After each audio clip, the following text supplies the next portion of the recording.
సత్యాగ్రహ దీక్ష కొనసాగుతుందని చెబుతున్నారు. దీంతో పాటు ప్రధానంగా పోడు భూముల సమస్యతో పాటు 49 జీవో ఈ సమస్య పరిష్కరించేంత వరకు నా దీక్ష విరమించేది లేదని ఇటు సిర్పూర్ కాగజ్ నగర్ ఎమ్మెల్యే పాల్వాయి హరీష్ బాబు చెప్తున్న పరిస్థితి.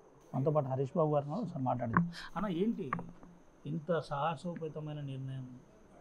చాలా రోజుల నుంచి ఈ సమస్య జటిలమైంది. పోడు భూముల సమస్య కానివ్వండి, జీవో నెంబర్ 49 దశల వారీగా ఉద్యమం చేసినాం, కలెక్టరేట్ ముట్టడి చేసినాం, తర్వాత మండల కార్యాలయాలు, మండల తహసీల్దార్ల కార్యాలయాలన్నీ ముట్టడి చేసినాం, తర్వాత ప్రభుత్వానికి అల్టిమేటం ఇచ్చినాం. ప్రభుత్వం కొంత కూడా ఇవాళ చలనం లేదు.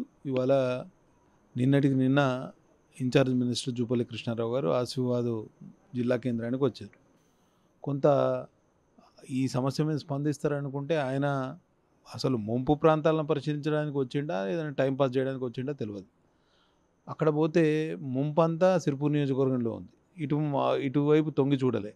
ఆయన ఆశీర్వాద్ వచ్చి అట్నుంచటే మీటింగ్ పెట్టుకొని అట్నుంచి భోజనం చేసి వెళ్ళిపోయాడు. ప్రభుత్వానికి ఏమాత్రం చిత్తశుద్ధి లేదనేది అర్థమవుతుంది. తప్పకుండా ఈ సమస్య పరిష్కారం కోసం మేము అసెంబ్లీలో కూడా చాలా ఈ సమస్య మీద పెద్ద ఎత్తున మాట్లాడినాం. పోడు భూముల సమస్య కానివ్వండి, ఈ జీవో నెంబర్ 49 విషయం అయితే మా పార్లమెంట్ సభ్యులు గుడం నగేష్ గారు పార్లమెంట్లో కూడా మాట్లాడారు. నేను ఒకటే ఏమంటున్నా అంటే, ప్రభుత్వం ఇంత నిరంకుశంగా వ్యవహరించాల్సింది కాదు. గతంలో కేసీఆర్ ఇట్లనే చేసి అధికారానికి దూరం అయ్యాడు.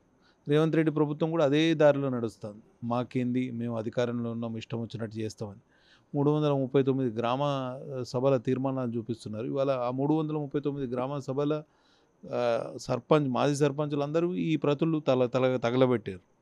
మరి వాళ్ళందరూ వ్యతిరేక తీర్మానాలు చేశారు. అంటే మీరు చేసిన తీర్మానం తప్పనేది కదా.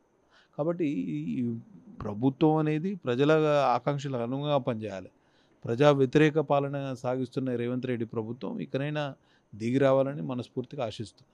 అన్న, మీరైతే వెల్ ఎడ్యుకేటెడ్, తర్వాత ఒక డాక్టర్ ఇప్పటికే మీ షుగర్ లెవెల్స్ పడిపోయినాయి, 60కి చేరినాయి అని ప్రభుత్వం డాక్టర్ ఏదో చెప్పిందని చెప్తున్న పరిస్థితి ఏంటన్న ఇలాంటి నిర్ణయం?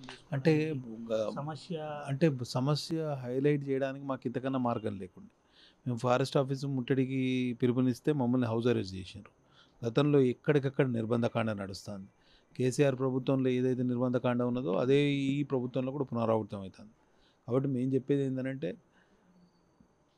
గాంధీజీ లాంటి స్వతంత్ర సమరయోధులు కూడా ఆ రోజు సత్యాగ్రహ దీక్షను ఎంచుకున్నారు. అదే బాటలో మేము నడుస్తున్నాం. కానీ పరిస్థితులు ఎట్లా ఉన్నాయనంటే, ఇవాళ దిమ్దా గ్రామస్తులు 400 కిలోమీటర్ల పాదయాత్ర చేస్తే ప్రభుత్వాన్ని చీమ కుట్టినట్టు కూడా లేదు. వాళ్ళను షామీర్పేటలో అరెస్ట్ చేసి మళ్ళీ దిమ్దా తీసుకొచ్చి వదిలేశారు. మరి కనీసం వాళ్ళ సమస్య పరిష్కరించే ప్రయత్నం చేయండి. 40-50 సంవత్సరాల క్రితం నుంచి సాగు చేస్తున్న పోడు భూములను ఉన్న పొలంగా ఖాళీ చేయాలంటే ఎట్లా చేస్తాం? అందరు బీసీలే, ఈ సమస్య కేంద్రమే పరిష్కరించాలి, బీజేపీ పరిష్కరించాలి, ఇక్కడ కాగజ్నగర్లో ఉంది బీజేపీ ఎమ్మెల్యేనే అని నేను పరిష్కారం చేసేవరకు నేను ఆగాలి కదా. పరిష్కారం చేసేవరకు స్టేటస్ కో ఉన్నదైతే ఉంచాలి కదా. కొత్తగా భూమి కొట్టేది లేదు, ఉన్న భూమిని వదులుకునేది లేదని నినాదం మీ సీతక్క గారే ఇచ్చారు. మరి ఉన్న భూమి వదులుకునేది లేదని ఆ రోజు ప్రతిపక్షంలో చెప్పిన మంత్రి గారు ఇవాళ ఉన్న భూమి అంతా గుంజుకుంటా ఉంటే మరి మాట మాత్రం కూడా మాట్లాడరు. ఏందన్న ఈ అంశం మీద ఏమన్నా కేంద్రంతో డిస్కషన్ చేసిండ్రా? దీనివల్ల డిస్టర్బ్ అవుతుందని ఏమన్నా చెప్పిండ్రా? కేంద్రం సహకారం పూర్తి స్థాయిలో ఉంటుందని మాకు మాట కూడా ఇచ్చారు.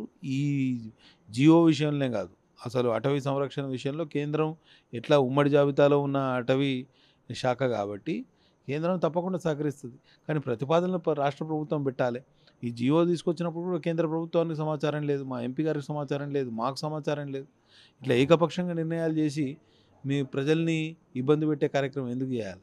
49 జీవోను ఆపేసినాం, తదుపరి కేంద్రమే నిర్ణయం తీసుకోవాలంట.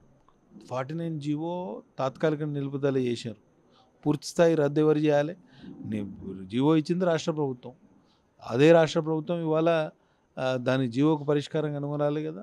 మరి అసలు గిరిజనులు కానీ గిరిజనేతరులు కానీ ఎవరిని సంప్రదించకుండా ఏకపక్షంగా నిర్ణయం చేసి ఇప్పుడు కేంద్రాన్ని సంప్రదించాలని చెప్పడంలో ఔచిత్యమైంది.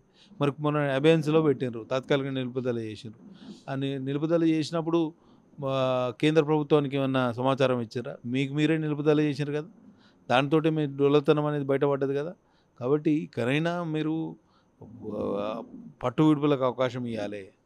రాష్ట్ర ప్రభుత్వం ఇంత నిరంకుశంగా వ్యవహరిస్తుందనే ఆలోచన మాకేనాడు లేకుండే. కానీ రేవంత్ రెడ్డి ప్రభుత్వం కూడా ఎగ్జాక్ట్ కేసీఆర్ పాలసీ అవలంబిస్తుంది. చివరిగా ఏం చెప్తారన్న ఈ అంశంలో? ఒకవేళ ఇదే పరిస్థితి ఉంటే ఈ సత్యాగ్రహ దీక్ష ఎన్ని రోజులు ఇంకా? నేను చెప్తున్నా, నాకు ఓపిక ఉన్నంత వరకు ఈ సత్యాగ్రహ దీక్ష కొనసాగిస్తాం. సమస్య పరిష్కారం కోసం ప్రభుత్వం దిగి రావాల్సిందే. ఈ 2 సమస్యలు కూడా జెన్యూన్ సమస్యలు, న్యాయసమ్మతమైన సమస్యలు. ఈ ప్రాంత 49 జియో వలన ఈ వెనుకబడ్డ జిల్లా ఇంకా వెనక పడిపోతుంది అనే ఆలోచన ఈ ప్రాంత ప్రజల్లో ఉంది. కాబట్టి ప్రభుత్వం ఇంకా బేషజాలకు పోకుండా ఈ జియోని నిలుపుదల చేయాలి. అట్లనే దిమ్దా గ్రామస్తుల పోడు రైతులతో కూడా నిమిషం అన్న, దిమ్దా లాంటి అంశం అంతా పరిష్కారం అయ్యే టైంకు ఎమ్మెల్యే అడ్డుపడుతున్నాడు, దీనివల్ల డిస్టర్బ్ అవుతుందని కొంత నేను ఎక్కడ అడ్డుపడలే. నేను చెప్పిన వాళ్ళకి మేము 15 ఆగస్టు రోజు బండ ప్రకాష్ గారు అక్కడ అతిథిగా వస్తే నేను మా ఎఫ్డిఓ గారిని, డిఎఫ్ఓ గారిని కూర్చోబెట్టి చెప్పిన సమస్య పరిష్కారం కోరుకుంటున్నాం. సమస్యను జటిలం చేసేది ప్రభుత్వం. రైట్, ఇది పరిస్థితి.